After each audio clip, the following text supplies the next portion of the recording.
Voltei, voltei, meus amigos e minhas amigas, novamente com o Humano Demasiado Humano, do nosso Nietzsche, ok? E agora, nós permanecemos no capítulo 1, né? Mas o aforismo 3. Deixa eu falar uma coisinha aqui antes. Olha só, como no aforismo passado, né? E quem já conhece Nietzsche um pouquinho sabe disso.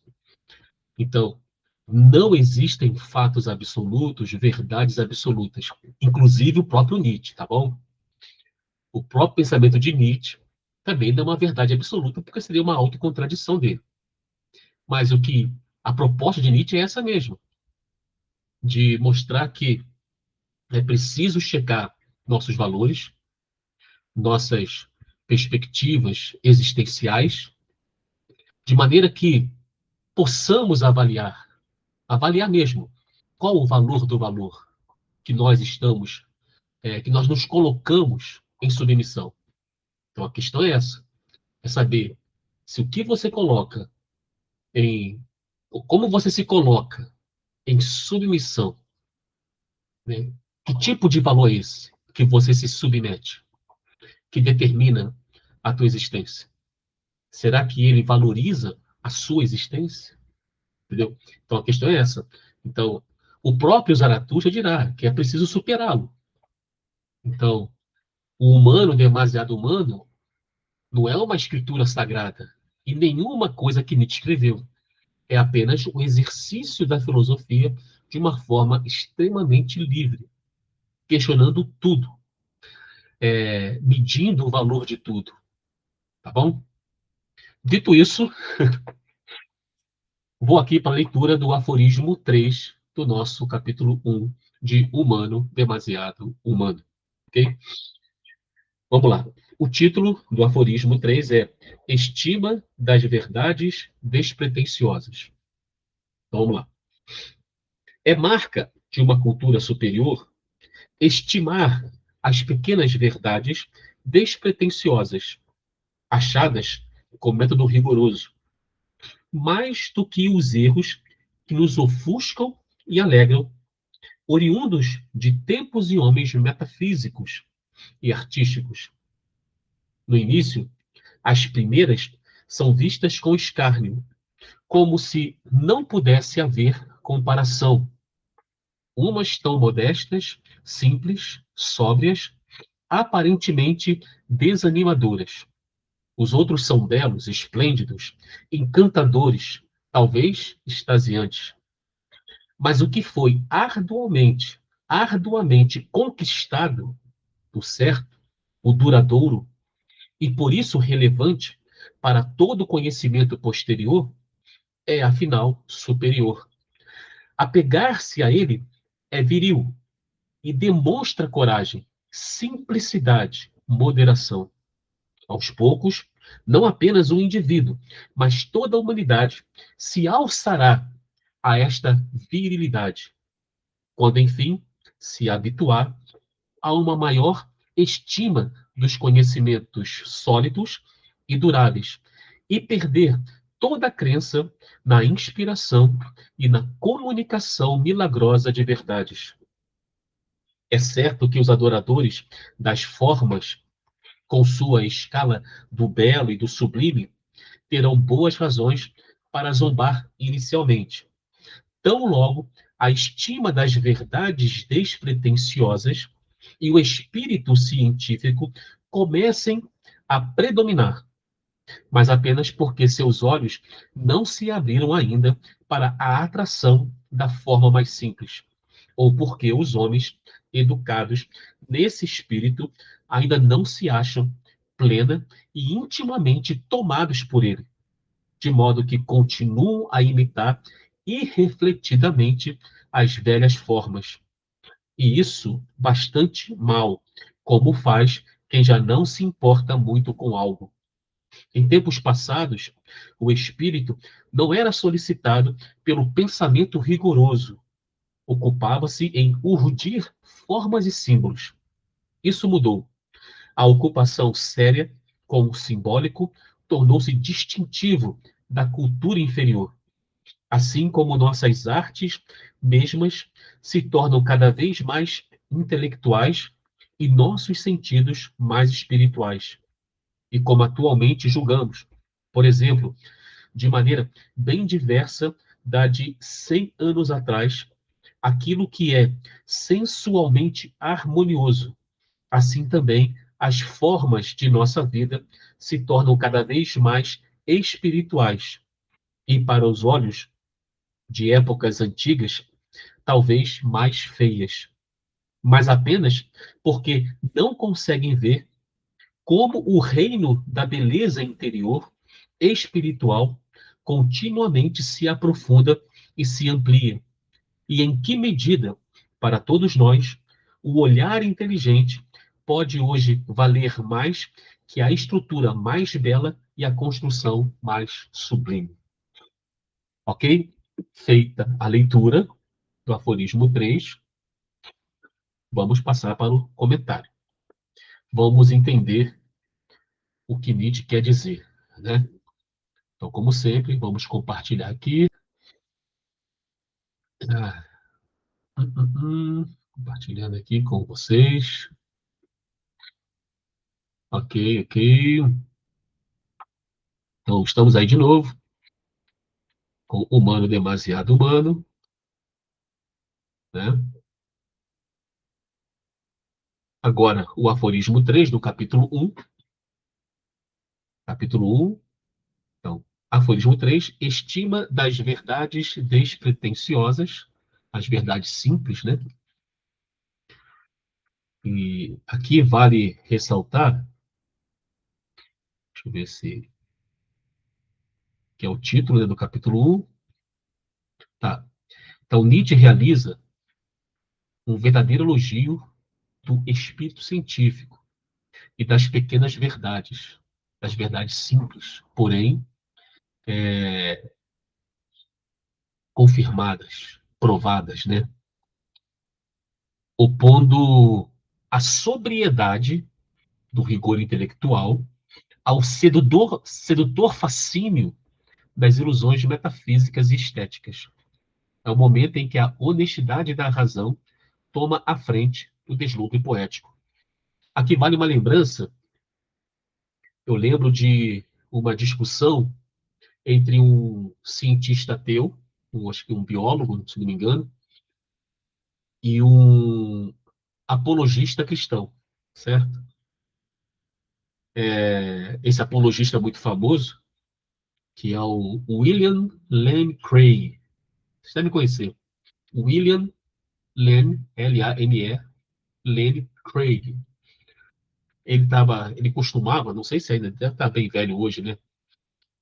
Ele costumava participar de discussões, né, com ateus, e ele como um defensor da fé. E num determinado momento da discussão, eu achei isso muito emblemático na época. O cientista ateu, porque sempre tem a plateia, né? E nesse caso a plateia estava do lado do apologista, né? Do Craig. E cada vez que ele conseguia deixar ali o cientista meio que sem saída em, em alguma armadilha lógica da linguagem, né? A plateia aplaudia, né? A desenvoltura do apologista, e realmente ele é muito bom como apologista, sem dúvida nenhuma. O Craig é um cara muito bom.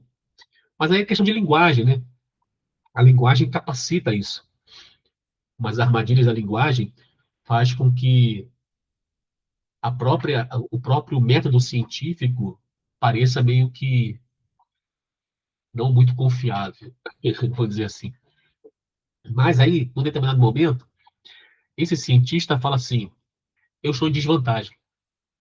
E não é questão de desvantagem assim, poxa, como aqui você é maioria, não é questão disso. Ele fala que está de desvantagem com o, a ferramenta dele de trabalho não proporciona uma esperança como propõe o, a narrativa da fé, não importa qual seja, né? Então, é muito difícil você convencer as pessoas por meio da ciência, para que a narrativa científica se torne o norte das pessoas, em vez de narrativas religiosas, ideológicas, revolucionárias, fantasiosas, que seja. Por quê? A narrativa científica não promete nada. É a leitura crua do mundo, né? E uma leitura parcial, obviamente. Ela também depende de mais descobertas, de aprimoramentos, né? E das limitações naturais do ser humano, né? Então ele dizia assim, ó, não tem. O que eu tenho para oferecer não proporciona esperança. Pô.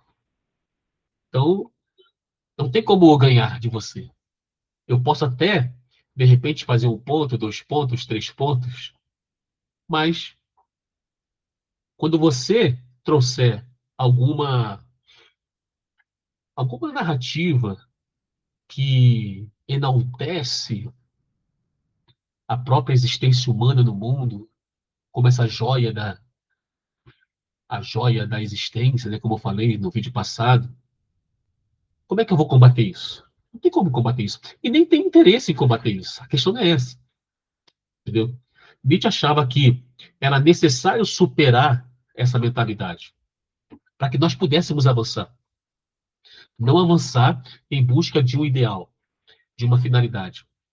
Mas é porque isso já foi superado e isso já não atende mais às nossas necessidades. Muito pelo contrário. A insistência com essa mentalidade só vem gerando problemas. Guerras, genocídios, né? Campos de concentração, ditaduras, tudo em nome de uma verdade absoluta, tudo em nome de certezas. Né? Tá? Dito isso, caminhemos. Caminhemos como Johnny Walker. Vamos lá. Muito bem. Primeiro quadro aqui. As verdades despretensiosas versus os erros esplêndidos. Legal, né?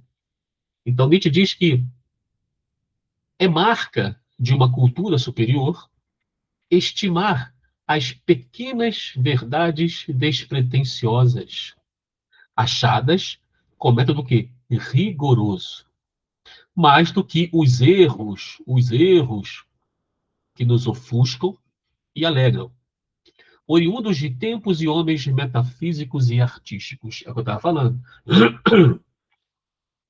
Você vai preferir uma pequena verdade sem nenhuma pretensão, porém fruto de um método rigoroso, científico, histórico, né, trabalhoso, ou você vai preferir,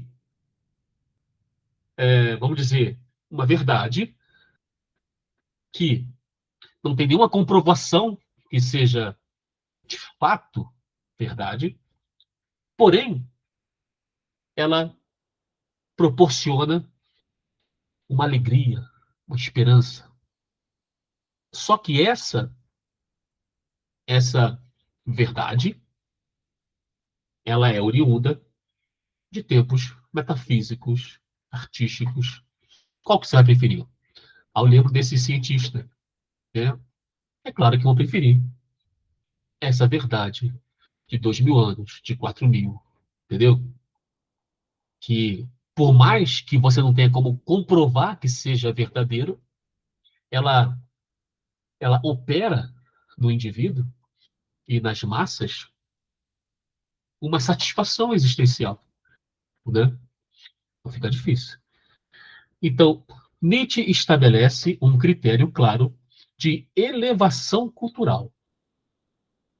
O grau de maturidade, tá?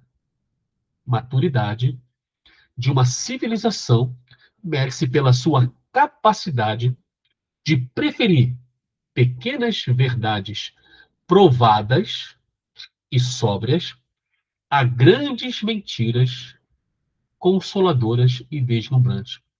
É como a gente fala assim: você precisa dizer não para o seu filho. Né? Olha, você vai criar uma criança mimada, que não vai aceitar um não. E a vida real Tem muito mais não do que sim. Não é? Tá vendo? Nietzsche também é autoajuda, hein? Então, você precisa dizer não a grandes mentiras consoladoras e deslumbrantes para você superar essas ilusões. Entendeu?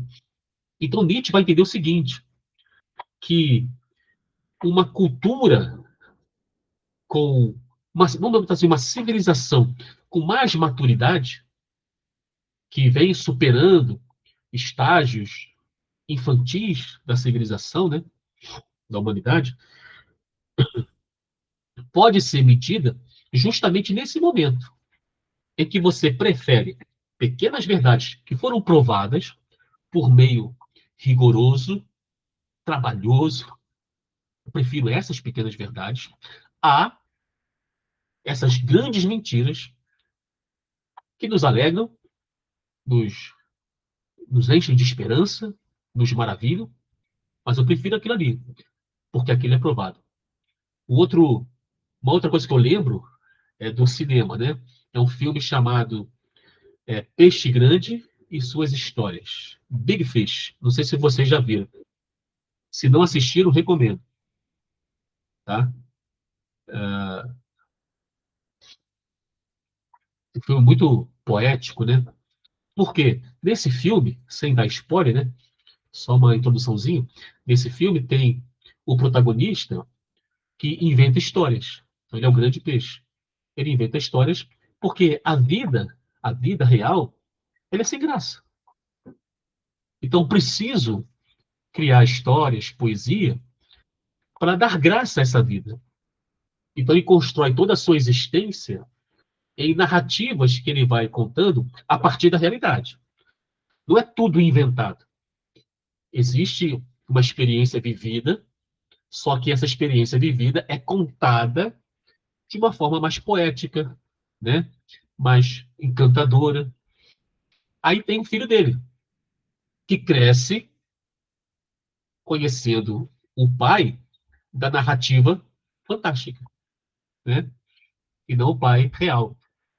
A ponto de ele falar assim: quem é meu pai, afinal de contas? Agora já está adulto, né? Casado, com filho. E ele: quem é meu pai? Não vou contar mais porque acho que todo mundo teria que assistir esse filme. Principalmente quem gosta de filosofia, de literatura. É muito bom. Então, no caso do Big Fish, o Big Fish é esse sujeito que prefere encarar o mundo de uma forma fantasiosa, fantástica, criada por ele mesmo. Só que ele acaba anulando o verdadeiro eu e criando um eu ficcional. Então, de maneira que o filho dele chega a só conhecer o pai da ficção e não o pai real. Entendeu? Então, o pensamento metafísico e o arrebatamento artístico do passado entregavam mitos encantadores, mas falsos. Então, o método rigoroso entrega fatos modestos, mas reais. Então, Nietzsche entendia o seguinte: nós precisamos superar essa fase em que éramos muito mais atraídos por essas grandes mentiras, porque hoje é como assim, como hoje não tem como você entender que não seja uma ilusão isso. Você pode se auto-enganar, sem problema. Mas acreditar na metafísica da antiguidade, que é isso que acontece. Por exemplo, a narrativa, a metafísica do cristianismo é uma metafísica da antiguidade. Tanto que a ciência substitui a metafísica, porque a metafísica traz fantasias, mitos, lendas, enquanto que a ciência trabalha com aquilo que ela capta empiricamente da realidade. Então, se você acredita nessa metafísica ainda, ela só é possível poeticamente, numa construção poética. Não porque ela de fato existe, porque é uma construção da antiguidade, do homem da antiguidade, do homem encantado com o mundo, assustado. O encantamento não no sentido de é, ter conhecimento de uma certa beleza estética. Encantado movido por medo, por espanto, entendeu? Então toda essa construção é feita nesse ambiente, nesse contexto, que as pessoas, com a ajuda de intelectuais, ainda mantêm. Não tem problema nenhum, mas para Nietzsche é um atraso, né? Você vive numa ilusão. Aí você vai ter que avaliar se é preferível essa grande ilusão ou uma pequena realidade, de fato real, né? Ou pelo menos mais razoável do que as grandes fantasias metafísicas, né? Muito bem. Seguindo aqui, então aqui ele usa esse termo da virilidade, né? Que é a tradução, que é a melhor tradução, tá? Escolheu muito bem. Então, a virilidade da razão e o fim dos milagres. Vamos lá. Mas o que foi arduamente conquistado, o certo, duradouro e por isso relevante, é afinal superior. Apegar-se a ele é viril e demonstra coragem, simplicidade, moderação. Você pode ver, cuidado com os anacronismos, né? Quando você pensa em virilidade, né? Quando você pensa em virilidade, eu tenho certeza que você não pensa em simplicidade, nem moderação, né? Então, pela, pelos, pelos sinônimos que o próprio Nietzsche utiliza, já desconstrói a tentativa de desqualificar sua obra. O viril é sinônimo de simplicidade e de moderação. Aos poucos, toda a humanidade se alçará a esta virilidade, utopia nietzschiana, quando, enfim, se habituar a uma maior estima dos conhecimentos sólidos e perder toda a crença na inspiração e na comunicação milagrosa. Bem simples, bem claro, né? Por quê? Se habituar. Isso é um termo interessante porque nós somos seres que nos habituamos. Tem como ser diferente. Nos habituamos. Então, por isso que eu vou aqui repetir. A proposta de Nietzsche é uma autossuspeita também. Não é suspeitar do outro só. É uma autossuspeita. Eu acho que muito mais uma autossuspeita. É suspeitar de si mesmo. É o tempo todo se olhar no espelho e meio desconfiado. Sei não, hein? Entendeu? Então, nós nos habituamos. Nós temos que também checar se nossas ideias, nossos comportamentos são frutos desse hábito. Nós nos habituamos. Então, se é para se habituar, então vamos tentar nos habituar em coisas superiores, no sentido de quê? No sentido de um avanço existencial que sirva às nossas necessidades primeiras ali, mais essenciais, mas que não sejam fantasiosas, de maneira que eu fique preso a uma ilusão eterna, entendeu? Então, é uma autocrítica eterna, coisa, a palavra autocrítica é praticamente ignorada em nossa sociedade. Hoje nós vivemos uma sociedade que todos estão com a razão, todos estão certos. E ouse me questionar, entendeu? Então hoje é quase que impossível uma dialética, quase que impossível. E na maioria dos casos que eu vejo de discussão, é quase saindo na porrada um no outro, entendeu? Não tem a tal da humildade que Nietzsche fala, a modéstia, entender que nós, como Nietzsche entendia, né, Nós não somos a joia da existência. Nós só somos mais um dos vários seres que existem nesse planeta. Não estamos numa condição, tipo, hierarquicamente superior, entendeu? Não. Cada ser tem as suas particularidades, suas características. Então, você ter essa perspectiva já te coloca numa situação de humildade. Mas muito pelo contrário. Muito pelo contrário. Pois bem, então, trocar o consolo da fantasia pela aridez do fato exige coragem e autodomínio. O que Nietzsche chama de virilidade do espírito. Olha lá, no sentido de quê? De caráter firme e adulto. É maturidade. É dizer não para o seu filho. É dizer não para você. Eu não vou fazer isso. Isso está me prejudicando. Então, essa virilidade em Nietzsche não tem a ver com virilidade como nós entendemos hoje.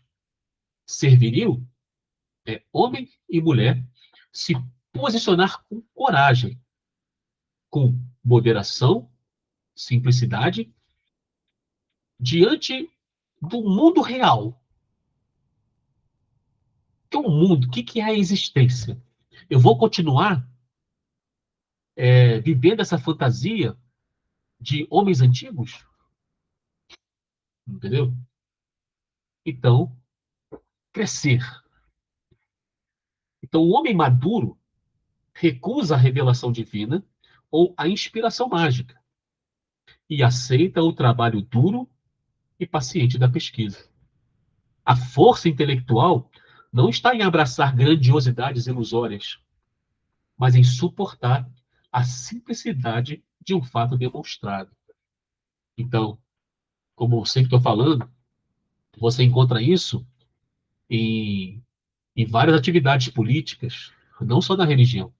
Eu acho que hoje, até mais na política do que na religião. Né?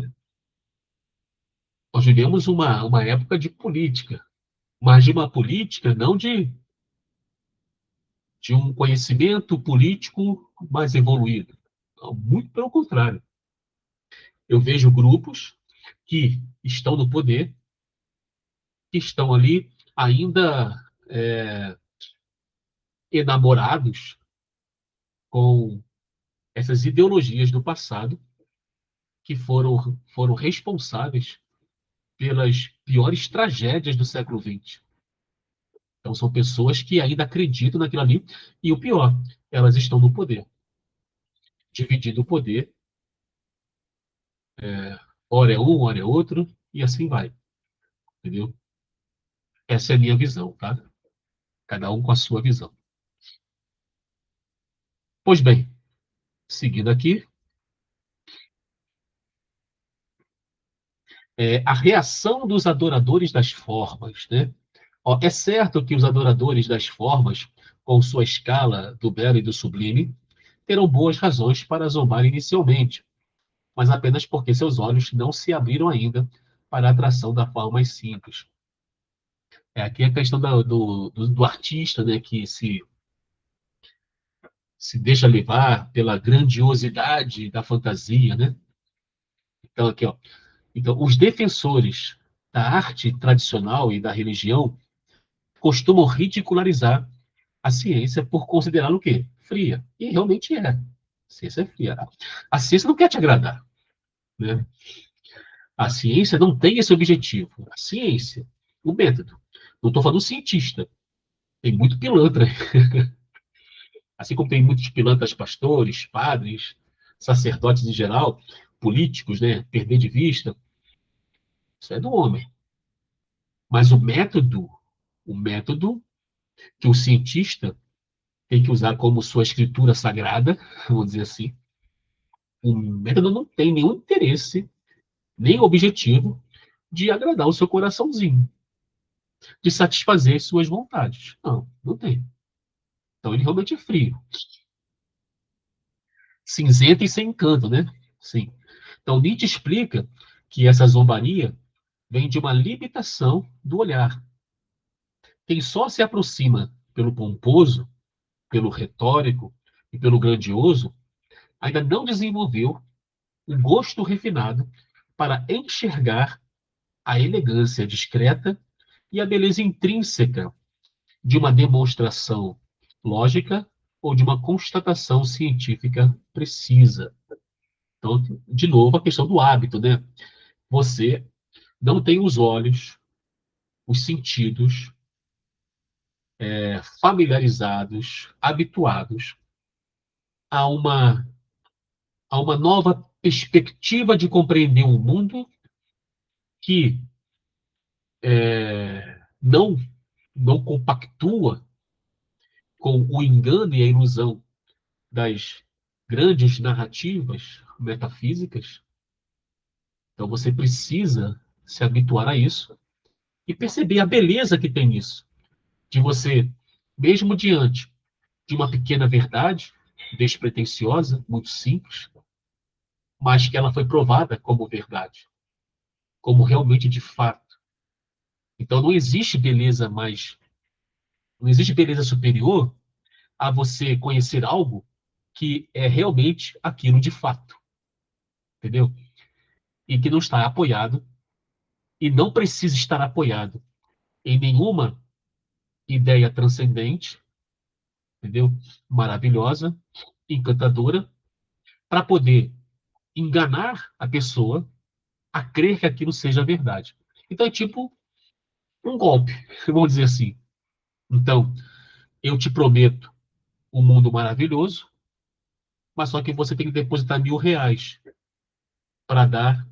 Então você fica tão encantado, tão maravilhado com esse mundo maravilhoso prometido, que você dá 1.000, 2.000, 5.000. E continua financiando tudo isso.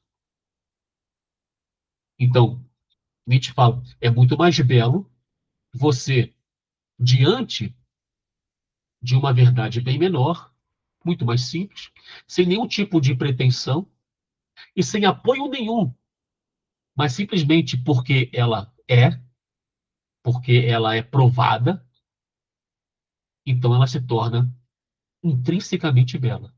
Então a gente precisa reeducar os nossos sentidos para essa beleza mais simples, né? Bem, aqui o quarto e último, né? Então, a nova beleza interior e o olhar inteligente. Então, assim como nossas artes mesmas se tornam cada vez mais intelectuais, assim também as formas de nossa vida se tornam cada vez mais espirituais. E em que medida, para todos nós, o olhar inteligente pode hoje valer mais que a estrutura mais bela e a construção mais sublime? Ou seja, então, essa perspectiva desse olhar inteligente, né? Esse olhar inteligente, sem o apoio de promessas mirabolantes, de narrativas milagrosas, é muito mais belo. Então você precisa experimentar isso. Você precisa se habituar a isso para superar um hábito inferior, que te inferioriza. Então, o aforismo 3 conclui mostrando a evolução da própria sensibilidade humana. À medida que a cultura avança, a beleza migra do excesso ornamental e exterior para a profundidade interior da inteligência. Um pensamento bem construído, uma análise lúcida ou uma lei natural compreendida passam a gerar mais deleite do espírito cultivado do que qualquer mito grandioso ou arquitetura monumental. O olhar inteligente torna-se a forma suprema de apreciação. E isso é prazeroso. Você conhecer, você se livrar de mitos e lendas, por mais belos que eles sejam. Isso é prazeroso, você entender, né? Aquela passagem famosa que eu já recitei aqui de Jesus, né? e a verdade vos libertará. E conhecereis a verdade, e a verdade vos libertará. É claro que nesse contexto aqui é um contexto espiritual, transcendente. Mas você pode utilizar isso aqui em Nietzsche. E conhecereis a verdade. Então, não existe verdades absolutas, mas existe o mundo de fato. Mesmo que a nossa compreensão sobre esse mundo, ela vai mudando. Mas essa mudança é na convivência, é na experimentação com essa realidade de fato, o mundo de fato. E algumas ideias que são dominantes, elas acabam atrapalhando a nossa compreensão desse mundo, de como ele funciona. Né? Quantas vezes a gente vê aí na notícia, né, que cientistas pretendem fazer tal coisa, mas a igreja critica, não, entendeu? Por quê? A igreja parte de pressupostos, parte de uma verdade absoluta, que a ciência não pode, a ciência tem que também estar sujeita a essa verdade absoluta, entendeu? Isso para Nietzsche é um absurdo, absurdo. Você precisa avançar. E outra coisa bem interessante é a gente, diante de uma ideia melhor do que a nossa, você tem que abrir a mão da sua ideia, coisa que não acontece. Por quê? Porque existe uma vaidade. E Nietzsche fala que, diante de uma ideia melhor do que a minha, eu abro mão da minha e fico com essa ideia nova. Ela é melhor. Fui convencido, ela é melhor realmente. E não fui convencido por ideias metafísicas, por promessas de mundos maravilhosos. Eu fui convencido porque foi provado de fato que aquela ideia é melhor do que a minha, que aquela compreensão é melhor que a minha. Então eu tenho que ser humilde e aceitar isso. Coisa impossível, né? Em nossos dias é quase que impossível, não é verdade? Muito bem.